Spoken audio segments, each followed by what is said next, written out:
1919년 4월 13일에 상해에 대한민국 임시정부가 공식적으로 출범을 하죠. 곧바로 임시의정원을 구성을 했고요.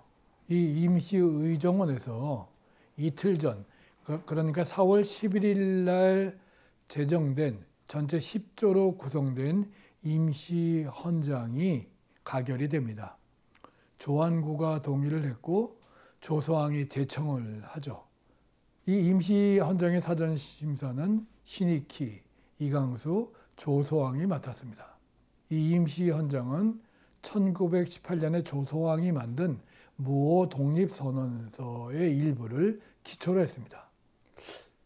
그런데 대한민국 임시헌장 제1조를 보면 대한민국은 민주공화제로 함이라고 하는 내용인데 그것은 조소왕의 독립선언서와 무관합니다.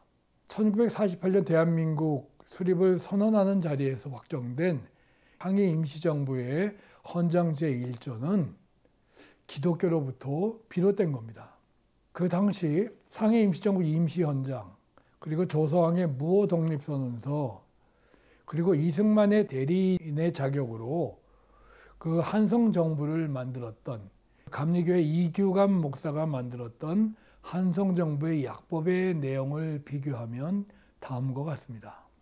대한민국 임시헌장 제1조는 대한민국은 민주공화제로 함, 한성정부의 약법 제1조도 국채는 민주제를 채용함으로 되어 있습니다. 그리고 대한민국 임시헌장 제3조를 보면 남녀의 기천과 빈부의 계급이 없다, 일절 평등하다라고 하는 내용이 되어 있고, 그리고 한성정부 약법도 국민의 자유와 권리를 존중하고 세계의 평화의 행운을 증진한다라고 하는 내용으로 되어 있습니다. 대한민국 임시헌장뿐만이 아니라 이규갑의 한성정부도 뚜렷이 민주주의를 한국의 정체로 내걸고 있는 겁니다. 이것은 한국의 개신교계가 민주주의에 대해 정확히 알고 있었고 장차 독립이 되었을 때 한국이 민주주의 국가가 되어야 한다라고 생각했음을 알 수 있습니다. 다시 돌아가서 그 민주공화제라고 하는 표현은 그 중국의 수많은 헌법 문서들 가운데서 찾아와 볼 수 없는 독특한 명칭인데 이 임시정부의 헌장 제1조는 무호 독립선언서에 나오지 않는다고 제가 말씀드렸습니다. 저는 이것을 어떻게 보냐면 제1조, 대한민국은 민주공화제로 함, 이것은 이강수의 주장에 의해 기술되었다고 볼 수가 있습니다.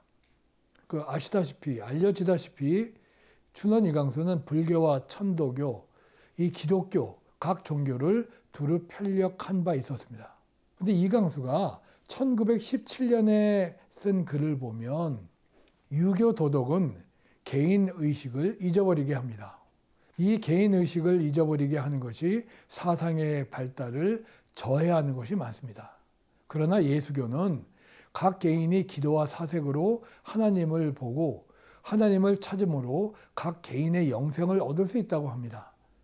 그러므로 각 개인의 표준은 각 개인의 영혼입니다. 각 사람은 각각 개성을 구비한 영혼을 가진다 함이 실로 개인의식의 뿌리입니다. 새로운 윤리의 중심인 개성이라고 하는 사상과 새로운 정치사상의 중심인 민주주의라는 사상은 실로 예수교리와 자연과학으로부터 나온 하나의 물줄기입니다. 이강수는 한국의 기독교가 한국의 민주주의 의식을 심어주었다고 그렇게 설명하고 있는 겁니다.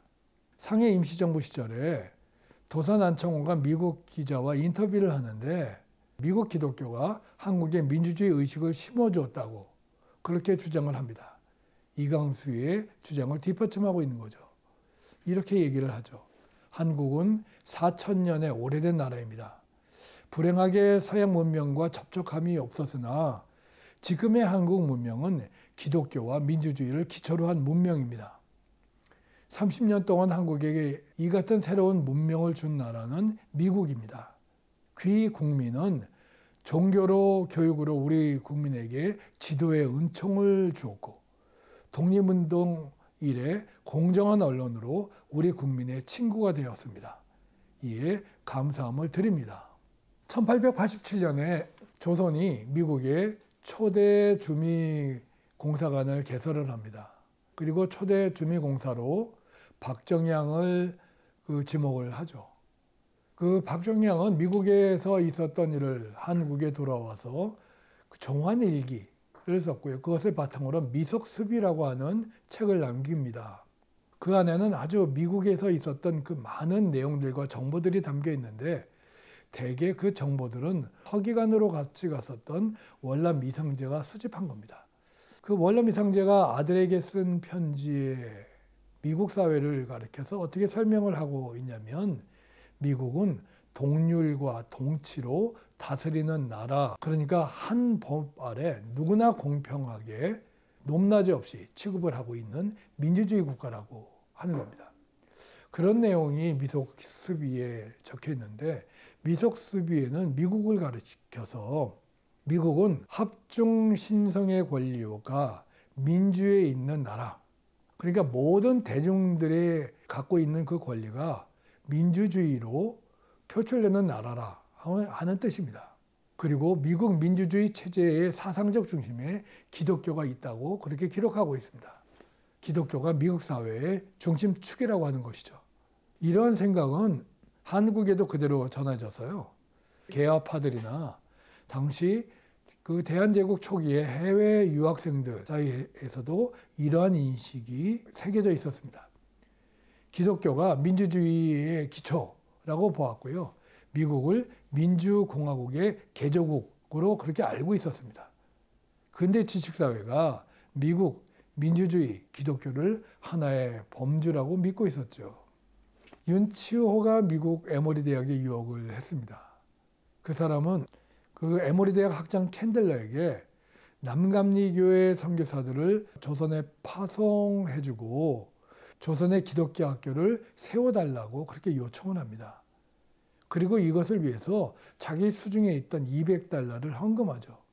윤치호는 미국인들이 누리는 풍요로움과 자유, 사회 개선과 사회 정의, 이런 것들이 민주주의 체제의 산물이고 이러한 민주주의 체제는 기독교에서 비롯되었고 따라서 기독교 학교를 통해서 퍼지게 되어 있다고 믿었기 때문에 기독교 학교를 한국에 세워서 한국도 민주주의 국가가 되어야 한다고 생각했던 거죠.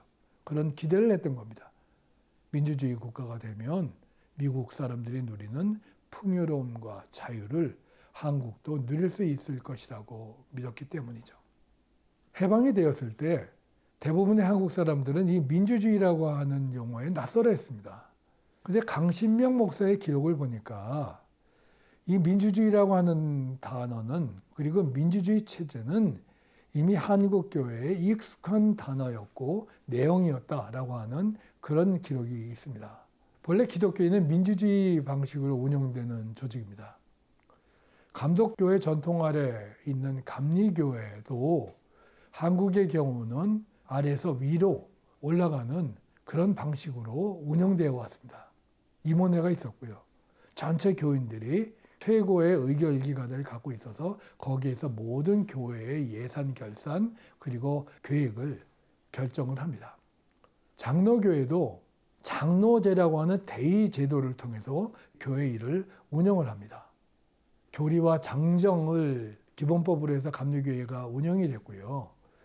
장로교회도 그 규칙과 헌법에 의해서 운영이 됩니다.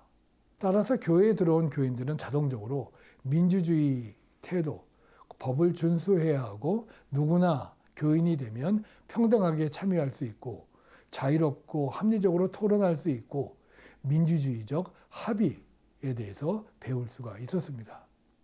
말씀드린 대로 기독교 학교에서는 민주주의의 이념, 그 지향점, 그 실천력을 구체적으로 배웠죠. 윤치호가 민영환과 러시아의 니콜라이 2세 대관식에 참석하기 위해서 한국을 떠났을 때 윤치호의 뒤를 이어서 서재필이 배제해서 특별 강사로 그 강의를 하죠. 서재필은 만국의 지리, 세계 지리, 역사, 세계의 의회제도, 민주주의, 서구 문화와 세계의 정치적인 정세를 가르칩니다. 학생들은 매주 토요일 오후마다 또 별도로 이 회의 진행법, 토론, 연설 방법 이런 것에 대한 체계적인 훈련을 받아들 수 있었죠. 이승만의 기록에 보면 자기는 관심 있게 서재필의 강의를 들었다고 하고요. 또 협성회에 참여한 학생들은 평등하게 누구나 참여하고 자유롭게 합리적으로 토론할 수 있었고 민주주의적인 합의, 그러한 진정성을 습득했다고 그렇게 피력을 합니다. 이 협성회 회원들이 민주주의가 한국을 바꿀 수 있는 유일한 힘과 가치가 있다라고 확인을 했고요.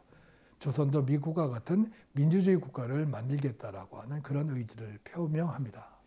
지난 강의에서도 말씀드린 대로 선교사들이 들어오면서 기독교는 선교의 접촉점으로 근대교육을 시작했습니다. 선교의 접촉점이었지만 근대교육은 한국 사람들에게, 한국의 신진 엘리트들에게 개인의 권리와 타인을 존중하는 것을 가르쳤죠. 민주주의를 가르친 겁니다. 춘원 이강수가 바로 이것을 얘기하고 있는 겁니다. 한국에서의 민주주의의 유래와 역사를 말하고 있는 것이고요. 도산 안창호도 그것을 알고 있기 때문에 30년 동안 기독교가 들어와서 30년 동안 한국 사회가 변했다. 민주주의 의식을 지향하는 그런 나라로 변했다라고 그렇게 인터뷰를 하는 겁니다. 임시정부 헌장은 중경정부에 이르기까지 5번이나 개정을 했습니다. 그러나 제1조는 계속 유지를 했죠. 그리고 해방 후에 대한민국 헌법 제1조가 되었습니다. 대한민국의 정체성이 기독교에 의해 정해진 겁니다. 3.1 운동의 정신은 기독교로부터 나왔고요. 이것이 대한민국의 헌법으로 연결됩니다. 기독교가 대한민국에 이렇게 크게 공헌을 한 것입니다.